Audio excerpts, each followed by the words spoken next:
Congress just handed out another $50 billion in foreign aid, lovingly doled out to 177 countries. Now, considering there's only 190 countries in the world, that means fully 96% of the world is getting a check from Washington. Basically, if we're not currently bombing you, we are currently paying you. Now, this is a very odd way to run an empire. Imagine the great empires of antiquity, the Romans, Song China, the Mongols. They did not, as a rule, pay their subjects. It's kind of supposed to go the other direction. In fact, given great slabs of the world sponge off our military umbrella, Japan, Korea, Taiwan, Australia, Canada, of course Europe, we could charge them north of $1 trillion a year. The military budget could turn a profit. Instead, the entire world, well, 96% of the world, is getting paid. Now, a lot of this is hidden, either run through the Pentagon or it's lent as sweetheart rates with no expectation of repayment, a favored method of funding one of our main allies in the Middle East. And all this money is not to buy friends. Europe, for example, would hate us even if we didn't pay them.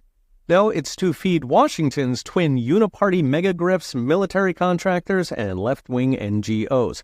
To illustrate, in March, the GAO reported 60 to 70% of foreign aid never reaches the targets.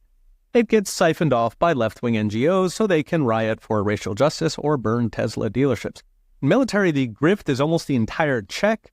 Warmongers like Lindsey Graham brag about the fact that U.S. contractors get the cash, ignoring the fact that every ton of steel that went into a tank for Ukraine came out of a railroad bridge in Ohio. Our military welfare is so promiscuous that many wars now involve both sides using weapons we gave them. Last year, India and Pakistan squared off with F-16 and Apache helicopters you paid for. Turkey and Greece regularly fondle their F-16s at each other. Turkey feeds surplus American weapons to Azerbaijan, who's at war with Armenia, to whom we also give billions in weapons. The entire Iraqi military was built with U.S. aid before we bombed it in the dust. We armed the Taliban against the Soviets, then rearmed them when Joe Biden ran off tail between legs. Multiple wars in Africa are now American arms on all sides, including the Congo Civil War that's killed 5 million people. And, of course, Mexico, where the Obama administration literally trafficked arms to the cartels to the point 80% of cartel-heavy arms come from the U.S.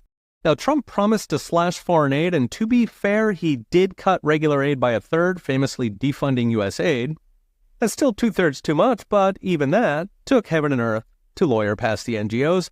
Unfortunately, Trump increased the other half of military aid, especially to the Middle East. He tripled so-called development financing to $205 billion, not including hundreds of billions in grand schemes to rebuild Ukraine and the Gaza Strip that thankfully have not gone anywhere. So what's next? Brought to you by The Bitcoin Way. From Chicago and Baltimore to Appalachia and the Rust Belt, America's got plenty of mouths to feed before we start paying Azerbaijan. Polls find Americans overwhelmingly want to cut foreign aid, including 91% of Republicans.